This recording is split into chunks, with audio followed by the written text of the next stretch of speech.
Carla. Hey, Chris. How are you? Doing? I'm great. Having a great morning. That's good. Getting ready, for a very exciting summer, busy summer. As we all know, we're heading to Kansas City in about a month. Yeah. For Big Bang. I mean, I appreciate you using the word great. I use that word too to describe Big Bang, but there's like this nervous energy as it all comes together, right? We're only a month away. So we're excited. A lot goes into putting on these convenings. It's fun. Yeah.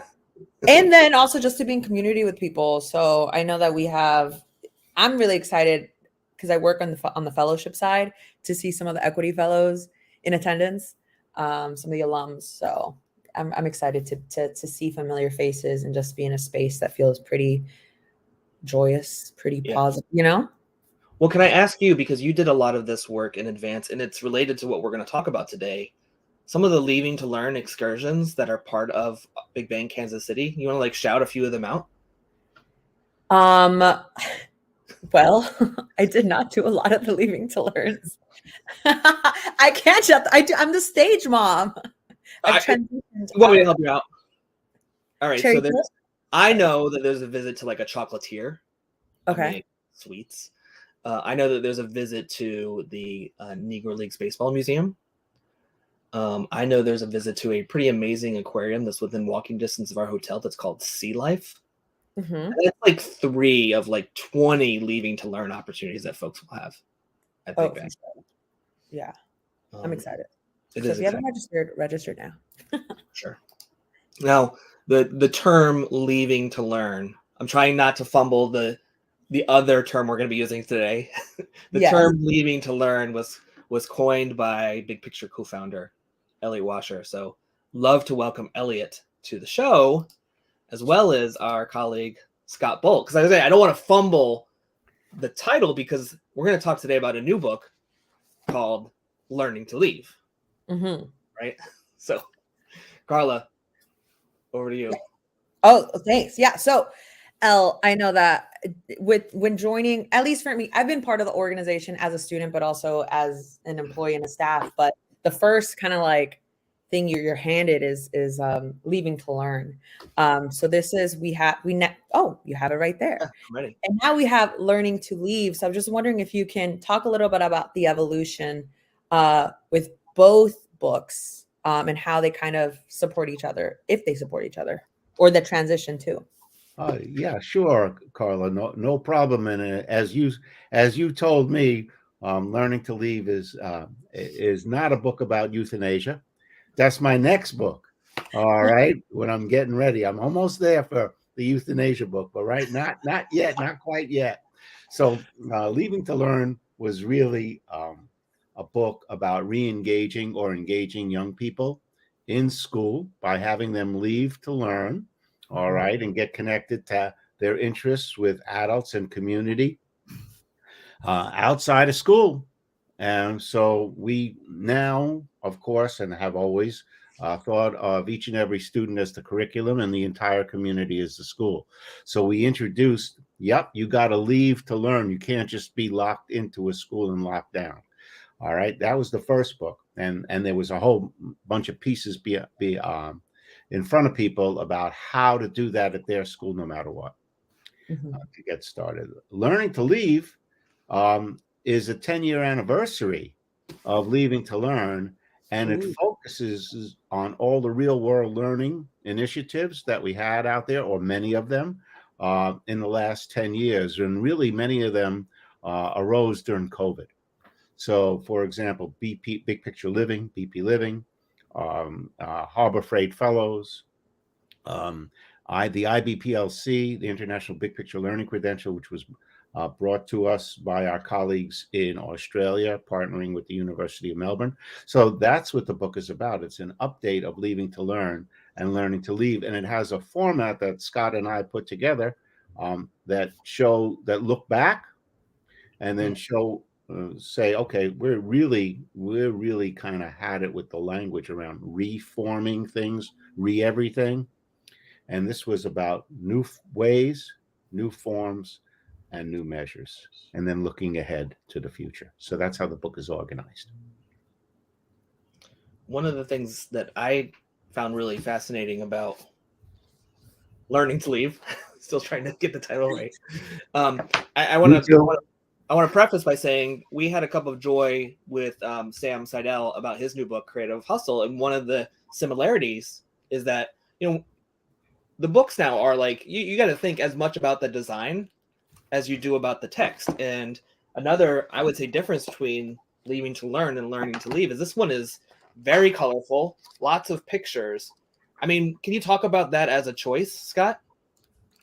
Yeah, there's a colleague I have here called Ian, who's a great graphic designer, and he'd been doing some of the evaluation reports that I've done on some of those initiatives, such as Harbor Freight and Be Unbound and LA Leaves to Learn and Project Insight.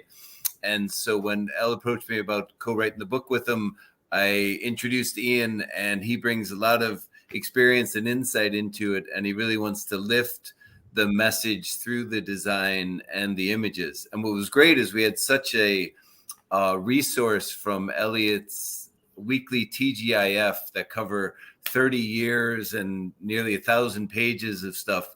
So we were able to draw from a lot of insights over those, particularly the intervening 10 years, as well as the evaluations that I had been doing with the initiatives. And so the design was meant to engage people from the get-go, that this is something to grab your attention, and that we wanted to kind of herald, not so much that everything we're putting forward and that big picture learning does is new, but the way that it's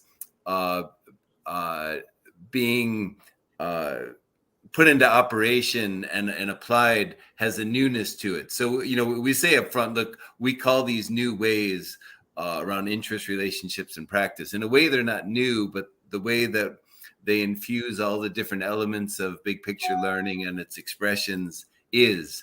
And the new forms that we had referred to, Harbor Freight, Be Unbound, et cetera, are new forms. And then the IBPLC, BP Living, and the 311 credential, a new trades credential, are new measures that really help drive the new ways and new forms.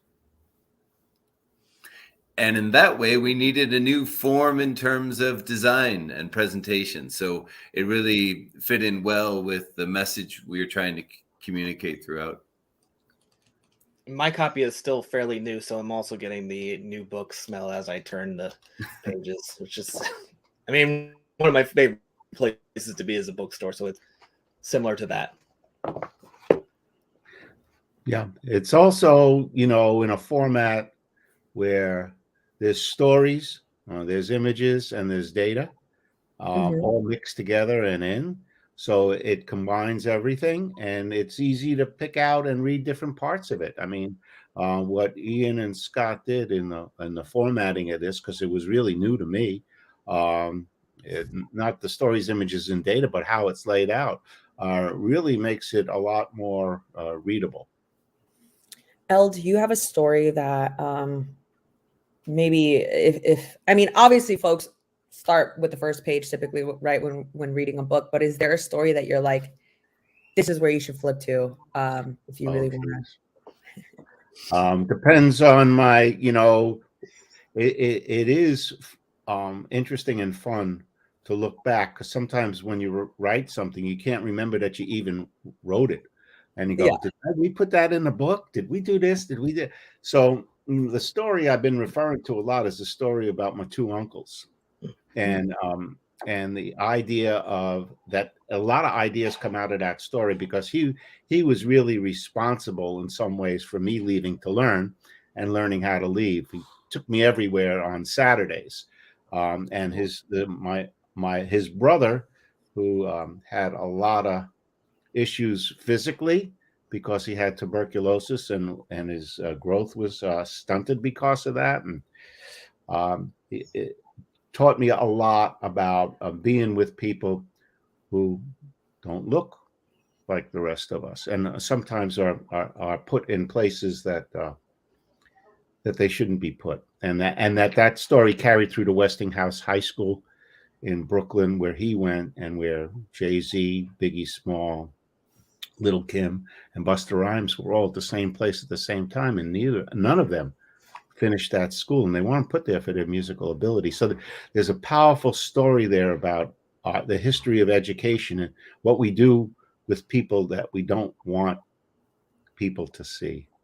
And there's a powerful part of that about another book that deals with different people with different abilities, and it asks the questions about measurement. Are we all for one measure, or one for all kinds of measures? And I love that phrase that was used. Awesome. I periodically like to leave to learn in the middle of a broadcast, so I apologize if my internet. I think my internet went out for a hot second, but I'm back. I think, right? You are. Yes, yes.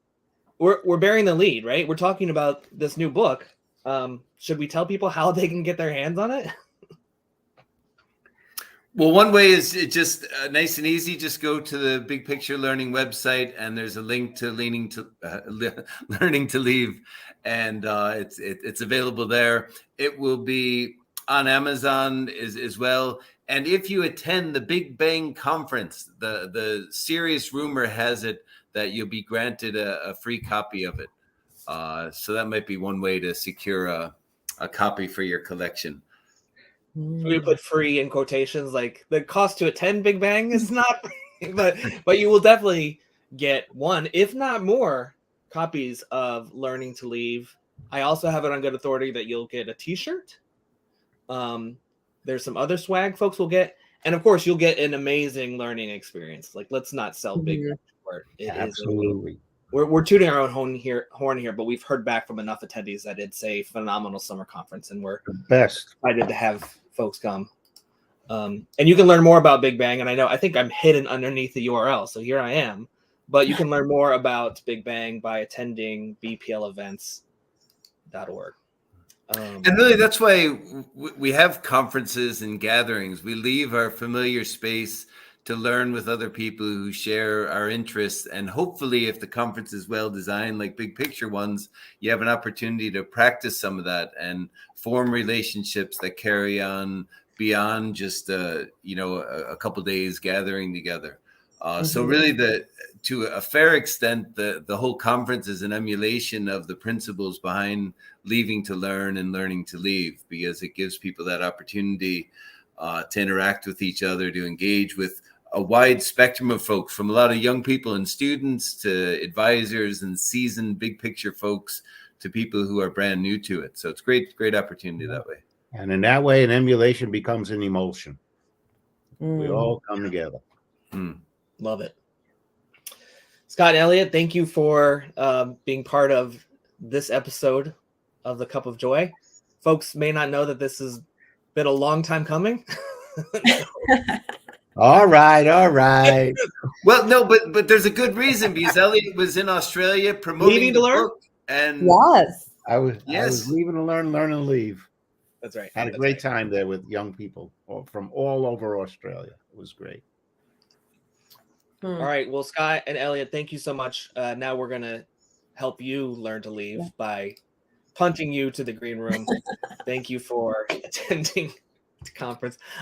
Carl, if you don't mind, just so folks understand the inside joke that was thrown out in the middle of this episode. What? I think I showed you a postcard we created. I will take the blame for this because I designed the postcard. Because you had said it looks like you're teaching people how to leave this gentle earth, right? So yeah. However, just listening, being in this on this video and this call, really, how do I put it? My education has always been like Leaving to Learn has been embedded in my high school experience, right? Because I'm a BPL grad or alum. But now that I think about learning to leave, in a way, I'm relearning, especially working from home, right? A lot of people just have like a typical, even I fall into like this schedule of like routine. And how do I break free of that routine and go explore the community that I live in, a new state that I live in? But also I need to reignite that passion for leaving, whether it's traveling, whether it's volunteering. So I'm excited to dive into this book. Excellent. And with that, we hope you make it a great day or not. Don't forget to register for Big Bang. The choice is yours, y'all. Have a good one. See you next week.